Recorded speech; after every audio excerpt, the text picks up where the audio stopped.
Okay, now we're recording. Okay, so who is my intent maker? It's you and me. It's a meaningful conversation list, first and foremost, to be able to have the courage to engage and to be an active listener. So to allow your curiosity to come out, to help guide someone through the process to help find their word and their intention.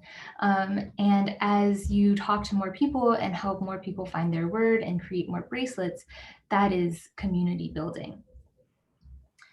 And so here are a couple maker stories that I really wanted to share. There's this yoga studio called Soulfire Yoga. And so what they did was COVID-19 has really impacted their business, and they had to shut down right after opening. And so what happened was, whenever New Year came around, they led an intention-based workshop and then surprised their students by having the maker kit so that their students can create these bracelets after the class. And so it's that community building aspect with something that's already, we've been in lockdown and then not in lockdown and things like that. So it's kind of coming back to like remembering that the community that you've already built. And another maker story is from our maker named Jan. And she's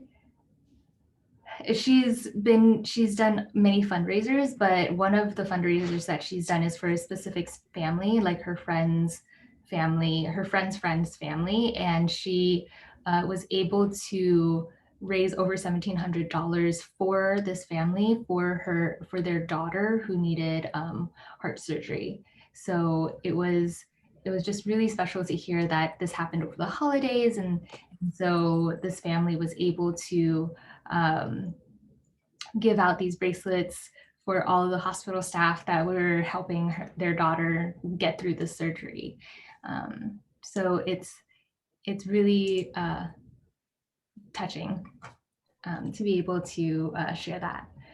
And so the maker mindset, we like to say, is really truly how to help someone find their word. And just as we did at the beginning of this call, taking a collective breath together, being present with each other,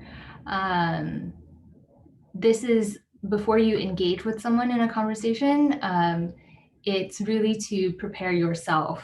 And so what we like to say is like to be present, take those breaths, and create presence.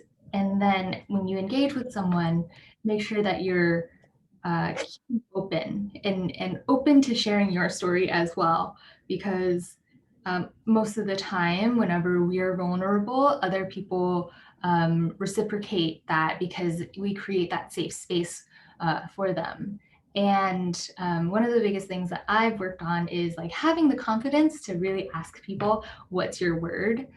Because it's a pretty big question to ask, and then to have the follow-up conversation of like, here's my intention of creating your bracelet. So we start with, after you've set yourself up, you're present and open, and you are excited to engage in this conversation. You ask, what's your word? And what I like to do is ask or to follow up with my intention of that question. So I'd like to make you a bracelet with your word of intention. And then you can pause a little bit just to let them reflect on what is their word, what is their intention. Sometimes people come up with words right away, and sometimes they take a few follow-up questions, and that's the beauty of it. It's like you never know what's on someone's mind. And so if something hasn't bubbled up yet, here are the 3 follow-up questions that I like to ask to get the conversation started. So the first one is, what's a quality or virtue you want more of in your life? This is like we're calling out in the beginning, what is a reminder that they want to achieve in their everyday? What do they want to look for every day? And sometimes the word virtue is like a little bit ambiguous for people. And so sometimes I like to say, oh, who is someone that you look up to? Who do you admire? Who's your hero? And then it's a concrete person. Then I like to ask, what do you admire about them? And then usually there's qualities and traits that come out of that. And then which one guides you, you know? And the second question is, what's a challenge you want to overcome? So this is really to start the conversation of what is the obstacle in your life? What do you see that obstacle to be? And it's to see what's on the other side of that challenge.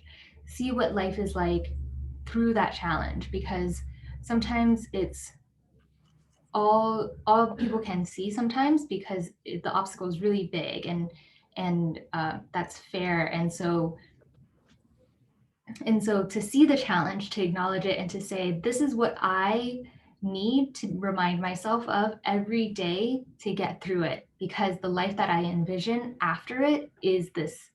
And you can ask them, what is on the other side of it? And that could be exactly their word, like financial freedom or independence or, health. And the last question that I like to ask is, what is something that makes you feel alive and want to focus on? And so just like the first question is cultivating a trait that you admire in someone else, or that you want to remind yourself of, that you have within yourself. This is to focus on the thing that creates that ignition inside of someone, and that it could be something as small as, my morning cup of tea makes me feel like I can get anything done. And so it's focusing on what about that routine really makes you feel like the best version of yourself. Is it the you time? Is it whatever? And so allowing that conversation of like, why is that section of their life important, and why do they want to focus on it? And then that will be able to be a trigger for other parts throughout their day. And because these are big questions that we're asking, there will be a little bit of an awkward silence, because they're thinking about their day and about their life and what they want to bring into it. And so embrace that awkward silence, and allow yourself to be curious when they do answer, and ask open-ended questions like, why? Or could you tell me more? How would that support you day by day? And so we have our question cards in your maker kit. And these questions are also conversation starters. So everything that I've talked up to now are questions that are great conversation starters. And then allowing that curiosity that you have to then take the conversation wherever it needs to go. But these are our question cards. Sometimes at events, I'll have them out on the table so that someone can pick it up, and then they'll ask themselves that question, and then we'll have that conversation. Otherwise, sometimes it's nice to do it with friends and family, because these are questions that you don't actually sort of ask your family, because you're with them and you've grown up with them. So like, what is your perfect day? What is something new you tried recently and loved? And so this is fun to get to know even the people that you already know in your life.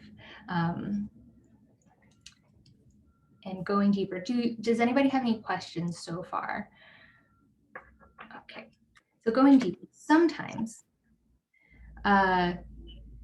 people will find a word, and using your own like intuition with the conversation that you're having, you may think, this feels like a good word, but it doesn't feel like it feels like there's something more in there. So one of the biggest examples of this would be that I see is when parents want their children's name, and that is perfectly fine. Sometimes that is exactly what they need and exactly like their perfect word. And sometimes I like to ask, so these are all from a blog that Chris Pan, our founder, had written from his experiences of helping people find their word. So these examples are his examples. But this is also one of the most common things that I find when we used to do events and things like that. And this was a parent who her first reaction was to get her child's name. And so then Chris asked her what quality she wanted to have to be a great parent, and then she thought for a minute and said courage. For me, what I like to ask parents is, how do your children motivate you to be the best version of yourself? And what quality would you like to pass down to your children? So, we're all human and we all have our range of emotions every day. And just to have that be the daily reminder until, there's the new quality or a new way that your children motivate you. Sometimes though, their children's name is exactly perfect for them.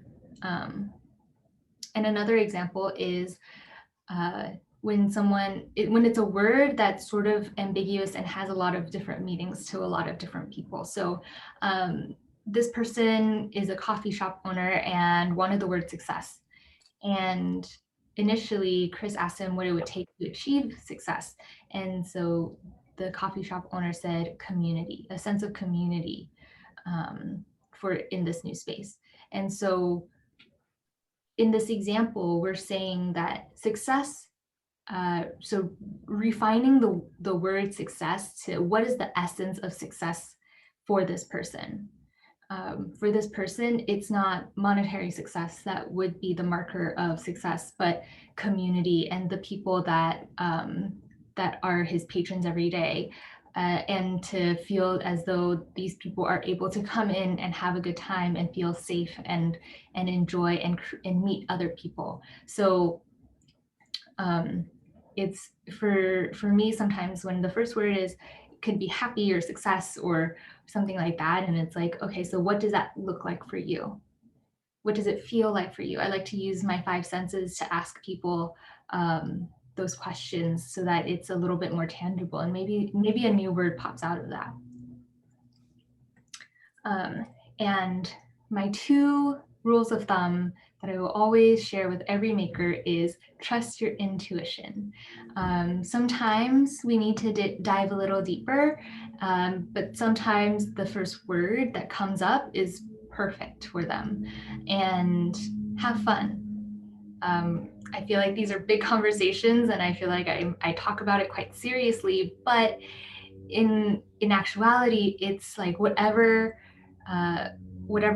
you're bringing into the conversation, that's what's going to be reflected. So if you're having fun, they'll have fun. If you're being vulnerable, they'll be vulnerable.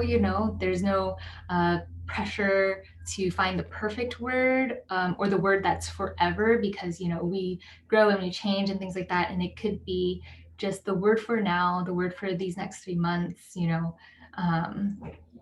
and so those are my two top things that I would love to share with you. Trust your intuition and have fun. And so these are a couple of questions that people had reached out beforehand on how to lead sort of virtual meetings, virtual workshops. Teachers have asked, so I wanted to go through that and see if anybody has like any other questions during this time. Yeah, if you have any questions, then please, this is the time to ask. So there's someone who asked, they're about to lead a virtual offsite with their team of over 27 people, and the initial thought is to use breakout rooms. And so they will be able to use the breakout rooms by assigning people, or using it, letting the random breakout room over Zoom take care of that. But using the question cards to really initiate that conversation, and maybe picking like one person to start off the conversation so that you don't have like too much silence, but allowing one person to go first, to say like, allow for 10 seconds and then person jump in. Then, you know, coming together, and then actually after the breakout room, allowing people to come back into the larger room and share what they learned about the other person, has been a really great thing that I've seen work in virtual settings, because sometimes people don't want to talk about themselves in a very large group, but they're very good about bragging about their teammate, you know, and sharing about what they learned. And so that can always be a really good thing too for virtual meetings. For teachers who are doing this with their students, we have worksheets that we've just created for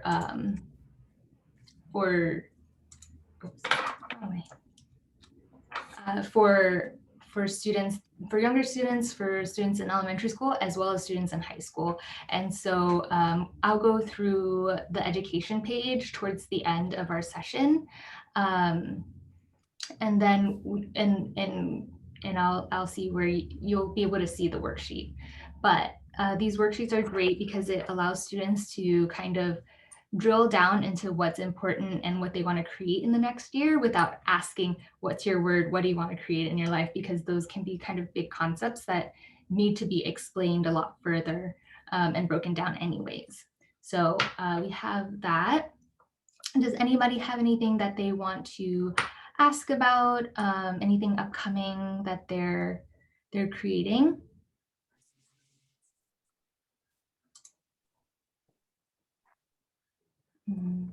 No?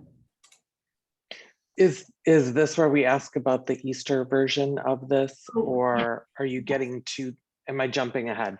No, you're not. You're doing, yes, perfect. So the Easter version, so what I like to, oh my goodness, what is happening? Okay, so basically the Easter version is that we have, are you doing Easter virtually or in person? In person. In person. Okay, so we have a couple of holiday things that we've done in the past, that we've recommended to people, and that's like, if you're gathering outside and you're I'll go through the stamping part of it, but letting people know beforehand that you'll be doing this activity, and we have a couple of different, like, you can do the word finder quiz if you want people to find their words beforehand. You can also just let them know who MyIntent is, so that they know that to connect with their intention prior to coming. If people are coming in person, you can always put it out. I'm going to stop. So you can put out the question cards, and then have people like pick up a question card and then find someone and ask them and have that conversation. And so that's sort of like the pre-party that that we've done in the past with like Thanksgiving and Christmas and things like that. Alternatively, if it's like you're gathering around the table for a meal, you can always have these question cards on the table so that each person has their own, and then they answer it. They share the question and then they answer it. And then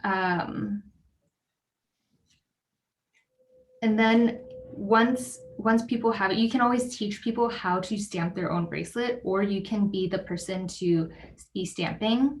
But sometimes it's nice to have people do it by themselves, depending on how big the group is, because a larger group, you know, you don't want to be the person to be sitting there all night stamping everybody's bracelets. So teaching someone how to do it or doing it together is always a fun activity. And, you know, it's not about perfection, it's about the conversations that you're having and the fact that everybody's gathering to do this thing. And so I think when people do it for themselves, like they create their own bracelet, they always love how it looks. It's a very big sense of accomplishment. So you can teach people how to do it, and then they'll teach people how to do it and things like that. And if you wanted to share your journey, your word, that will also allow people to sort of reflect on those things whenever they're thinking about their word during the party. Yeah. Do you have any questions? No. Okay, great. I'm going to, we have, I don't know what happened, but we only, a client appreciation event in April, and I have two full kits, and I just ordered the additional bracelets. I ordered when y'all had the promo for April. I ordered two, so we have plenty of bracelets. My question is, we expect to have maybe about 35 people. We're going to do it in a park setting. Is two kits, like two hammers and two card sets, is that going to be enough, or should I be considering buying another for that big of a group? We have plenty of bracelets. I have only the two little hammers and the two kits for the stamping. how long is the event? 2 hours. Oh yeah, then yes, definitely. Usually it takes our artisans maybe a minute, maybe 2 minutes to stamp a bracelet. They're fast. They're good. Okay, and we're also mixing it with a potluck, so that's going to entertain people while they eat as well, and kind of have a little station for Yeah, us. exactly. And if you, okay, so it's a client appreciation. So maybe the clients may not want to, but on your team, what we found is that if you train 1 or 2 people on your team, or 2 to 4 people, so that like those people can switch out to sort of man the stations, whether it's to actually stamp or to teach people how to stamp. I feel like that's always like a good, like people then won't get too intimidated to either stamp on their own or ask someone to make their bracelet for them. Yeah. Well, our team, we've done it for 3 years, so we've become pros at stamping now. So yeah, that's awesome. Yeah, perfect. Yeah. Oh, I'm so excited. I would love to hear about your event after it's done. Yeah, I'm buying a Mevo for it so we can do it live as well. Awesome. Any other questions? Are we ready to get to the stamping portion of it? Okay, so one thing that I'm going to share my screen so that you can see this token, and then I'll take it back off screen share so we can get to stamping. But basically, we talk about perfectionism quite a bit at MyIntent because I personally have a big perfectionism streak in me. So like when that comes to stamping bracelets, that can be a little bit frustrating if what the bracelet looks like in your brain isn't what the bracelet actually looks like. And so over the years, I've really learned to reframe perfectionism to that conversation that we were talking about, which is why I spent so much time on it, is that it's because the conversation, you'll actually see it reflected in the stamping. So as you can see in this slide, it's a token that says deathbed. And so the story behind this is that Chris was out to brunch, and he saw Conan O'Brien and went up to him and asked him if he could stamp him a bracelet. And Conan O'Brien said yes. And Chris was like, "What's your word?" And Conan O'Brien thought for a minute and was like, "My word is deathbed, because I want to live my life in such a way that when I'm on my deathbed, that's what I'll remember." And so Yes, exactly. It's that idea of like living your life with purpose, living your life with joy, living your life in a way that you at the end of it will feel as though you've lived life. And so Chris goes and he stamps this bracelet. And then as you can see, the E on bed is backwards. And Chris only had that one bracelet on. So he was like, oh, is that okay? And Conan O'Brien actually was like, yes, this is actually more perfect. Like I couldn't ask for a more perfect bracelet. And so that is Conan O'Brien's bracelet. And yeah, and it shows, you know, that even though we want to give someone the perfect bracelet, we even though we want to give the person the perfect bracelet, that it will be the perfect bracelet for them, however the conversation goes. So let's get to stamping. I'm going to stop sharing my screen and then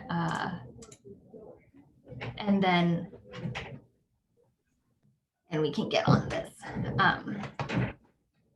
So in your maker kit, you'll have your stamp, your letter stamps, your hammer, your stamping base, and I'm going to be using a pink twist gold-plated bracelet today.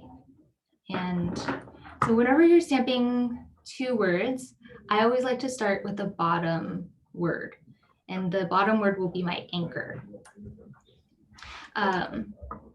So I'm going to, whenever you start, you have your stamping base, and then you put your token in where it says through that center peg, and then you always have your strings on the top.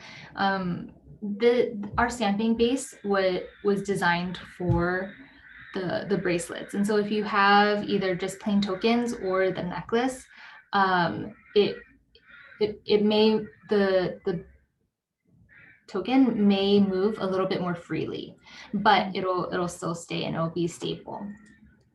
So I'm gonna move the camera.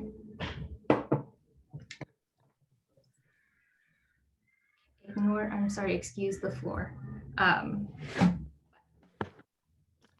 Whenever you stamp, right? So here's my letter stamp, and we want always your letter stamp will face you. So the face of this, where it says P, that will be facing me always. What I like to do is you can just put your letter stamp where it says stamp here in that very center. You can put your letter stamp and you can push it up using my thumb. I'll push it up against that center peg. And then I'll use these 3 fingers to push down. So it creates a stability so that you don't get double stamps and you get the correct sort of like vertical alignment on it. At least it will be consistent. So however it looks. And then I'm not strong enough to do it once, so I do several small stamps. And also what I'm stamping on, this wooden piece here, is a 4x4 at the height of about 3 feet. And this will actually help with stamping depth and it's and noise. So if you've tried stamping on a table, it'll be very loud. So this will definitely help with noise, depth, and you can get it at any like hardware store. And then or if you don't have that, then there's always a 15-pound anvil that I also have that I've used at events prior, and it's the same thing. It helps with noise and depth. And so I've just stamped P, and that goes in the very center. I don't know if you can see that. And then all you have to do is rotate the token so that the letter lines up with that red line. So you'll always be rotating the token, not the stamps. So So I've just rotated my letter. We're working on a new sticker design, so excited to roll that out. But basically, whenever you do that, you want the letter, the center of the letter to go through the center of the red line. That's the general rule of thumb. And of course, this is like your own style and your own way of stamping. And so you'll be able to find the sweet spot of where to line up those letters, but using those lines as a guide. So if you can see, that E is only half stamped. So this is a common thing that happens, I think. And so what I'm gonna do is, with the letter facing me, I'm gonna look for the grooves of that E. And once it sits in there, I can push down and up against the letter stamp again, and then stamp it one more time so that the E is more prominent. So then you get the whole letter. There you go. Yep. Okay, so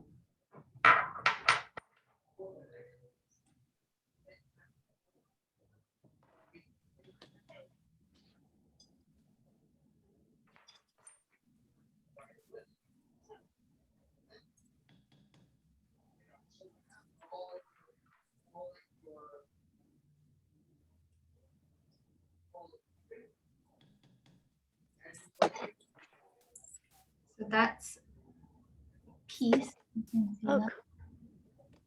Yeah. And so for two words, usually I like to draw this out. oh, that's a good idea. I never did that. Okay. Yeah. So basically, what you'll do is you'll draw this. We're also working on a printable template, but this works for now. And I usually just like to write the two letters, and then I use just going through the center of the two words. You'll see that, you know, what find Lizzie. Oh yeah, that's great. Lizzie made her own template. But find is 4 letters and piece is 5. So obviously the center line will go through the A in piece, but it'll go through the space in find. So what we'll do is basically, like, this is just a guide for your own use. So what I like to do is I just like to say, okay, the I will go in between the A and the E, and then the F will go through between the C and the E. So this is just for my own reference. So I get my own spacing whenever I do the top. So for top words, this is how it is right now. You're going to turn your whole stamping base upside down. So the upper ledge, the taller ledge, will be away from you this time. And then I just rotate my token so that top line, that's the center line, that center blue line. Can you see that? That will be going through that A. And then it'll align with the stamp, this black mark. And then you can rotate your token.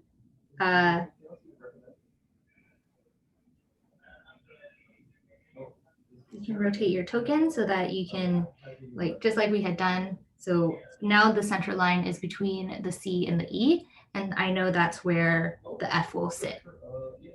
And all it really takes is just that first letter. And then after that, you'll use the top blue line, just like you did with the red one. So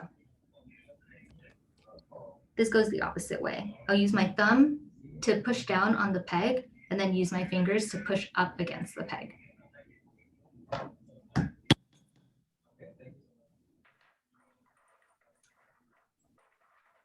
And rotating it to the left.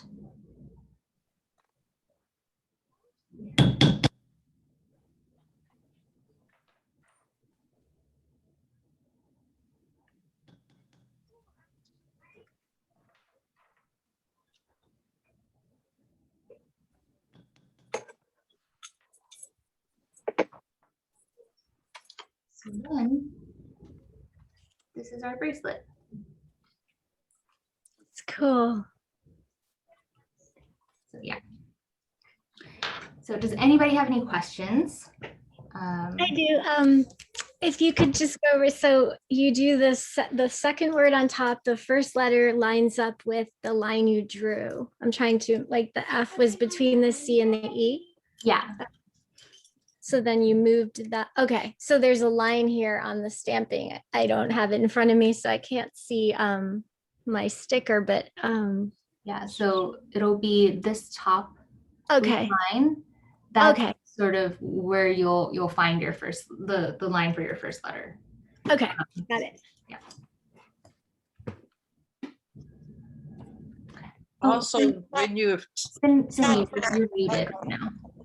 also when you're stamping the top line, so the bottom line, the letters face your body, so the top, Right. the letters will be facing outward. No. So It's still the because same way. because we rotated the stamping base, the letter stamps will still face us. So then, yeah. Cindy, you were asking a question. You're on mute. Oh, wait, hold on one second.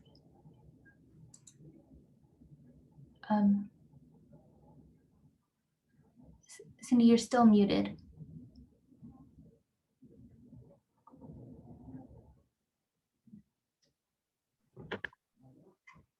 Mute. So what I do is I do similar to what you do, but I flip everything.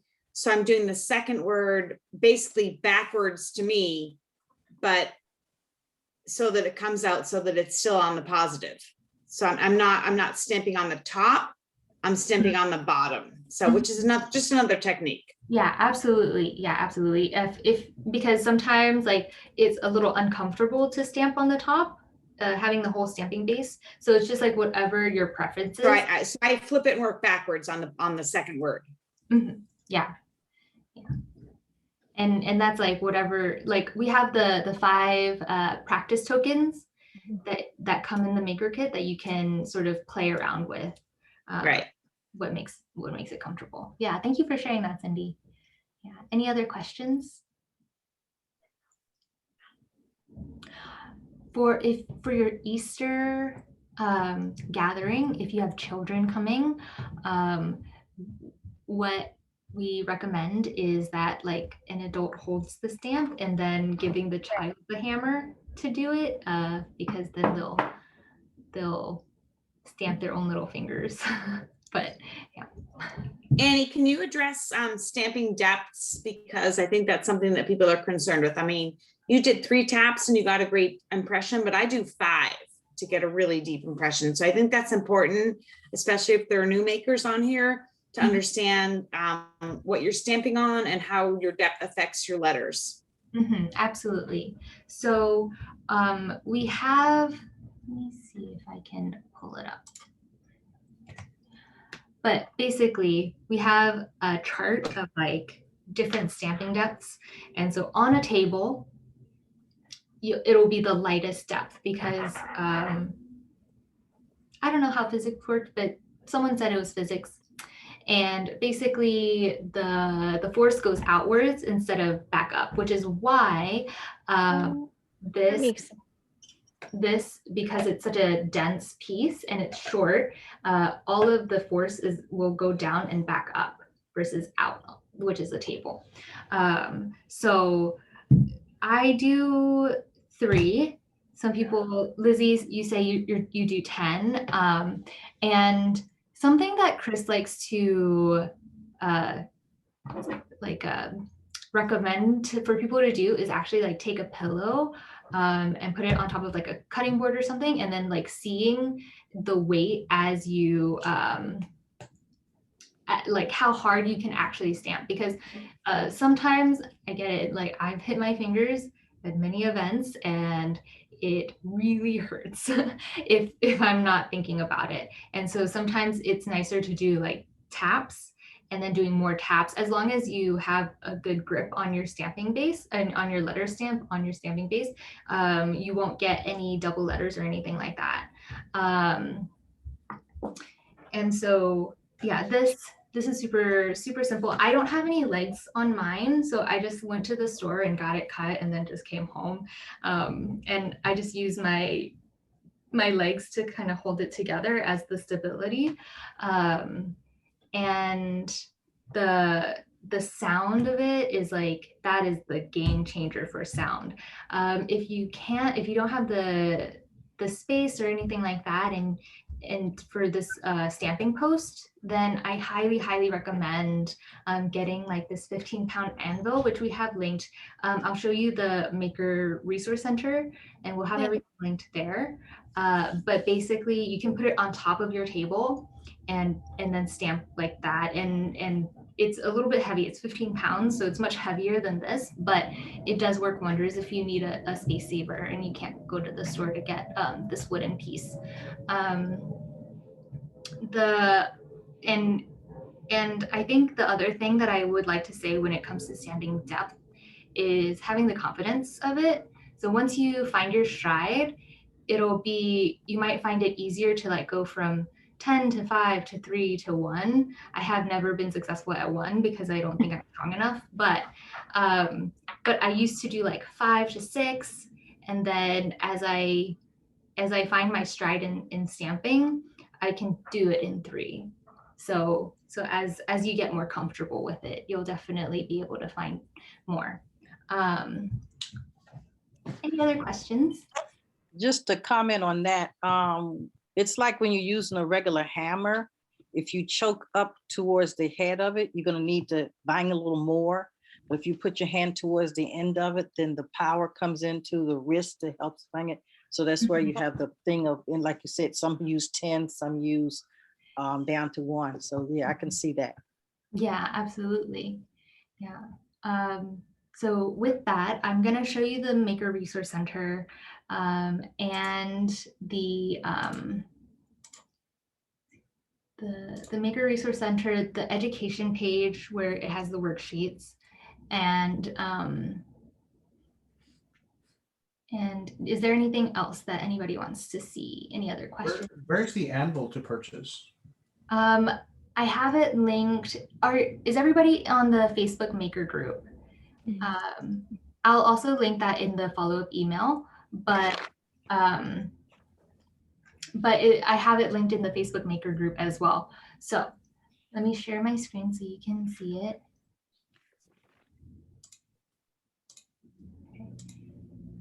So Is the oh yes, is the research page on the website or on Facebook?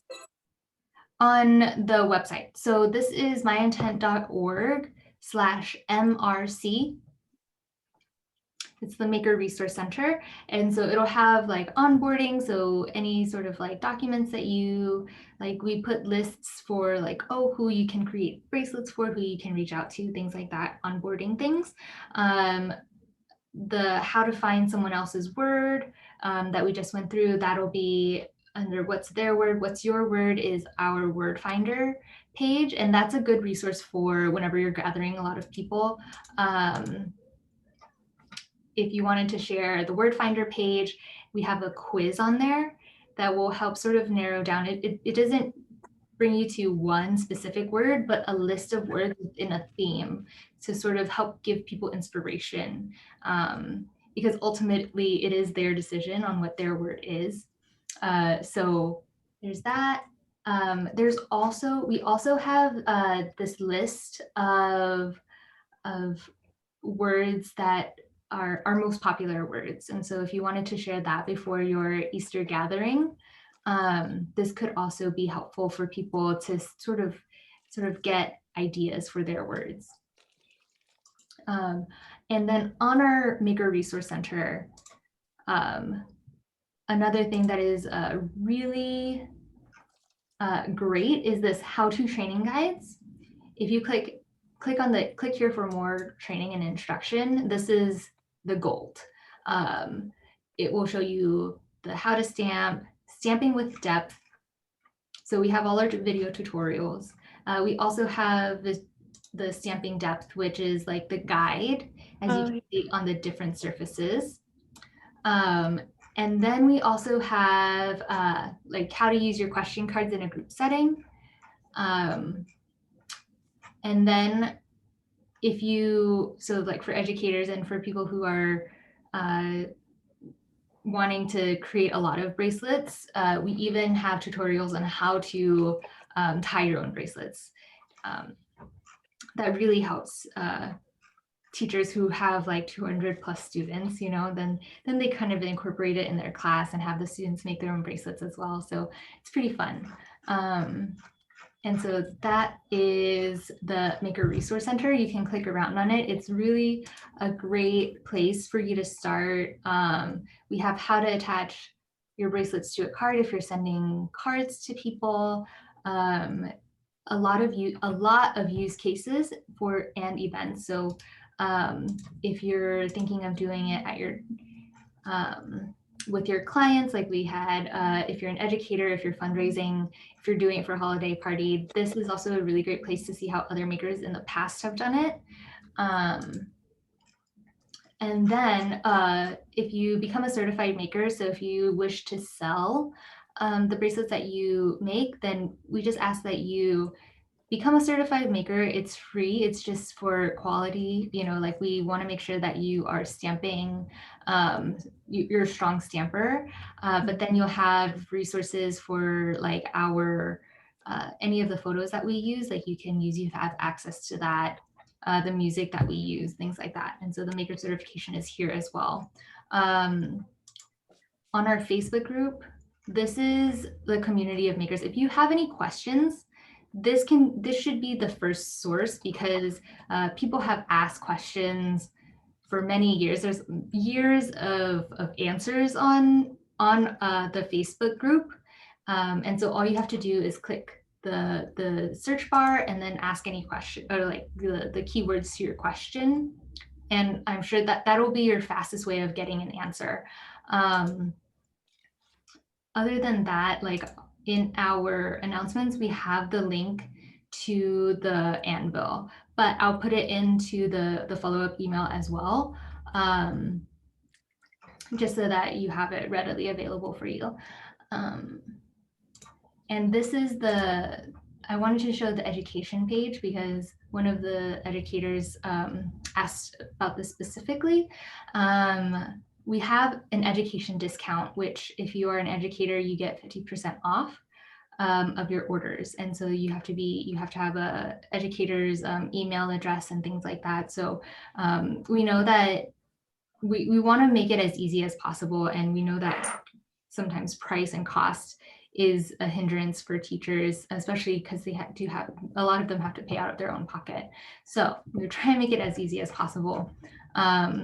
But we also have these intention setting activities. These are all worksheets. And so the one for fifth graders, I wanted to pull up, this is what it looks like. And so it goes through like how they feel, the accomplishments, what they want to create in the next year, the importance of each action that they take, things like that. So if you're an educator or have friends in education that you think this will help with their class, definitely have them check these out. These are free to download. They can use it with their class at any time. Do they have to be certified to use them? No. You only have to be certified if you are exchanging money. So that means either you're selling or fundraising, just because of quality assurance. Like we just want to make sure that you are stamping strongly and that that it's good practice. That's about it. Yeah. So Annie, my question is, I'm not selling or doing anything like that, but is there any benefit for me to be certified as a maker or not? Do I still have the accessibility to all the resources? I'm not going to sell. I'm not going to do fundraising right now, but should I be maker certified for any reason other than just stamping for friends and family? You don't need to be certified to have access to our resources.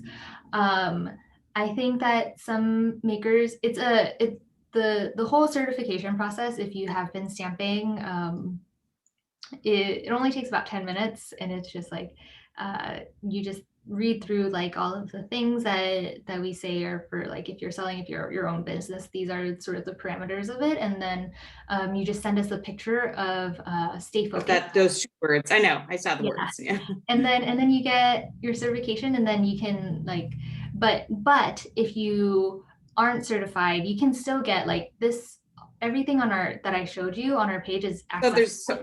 my question is that there are no additional resources to not being certified to us, those who aren't. Yeah, there's no Okay. like there's no wall. Okay, Everything okay. is 100% on our page. So whether or not you're certified, you have access to it. Thank you. Yeah, absolutely. Any other questions? No. No? Okay. Annie, I have one question. Yes. I do have a t-shirt already that I got off the website, but can I use the logo to have a different style of shirt made for myself? Is that something that we're permitted to do with the logo that's available in the resources? Yes, I don't see why not.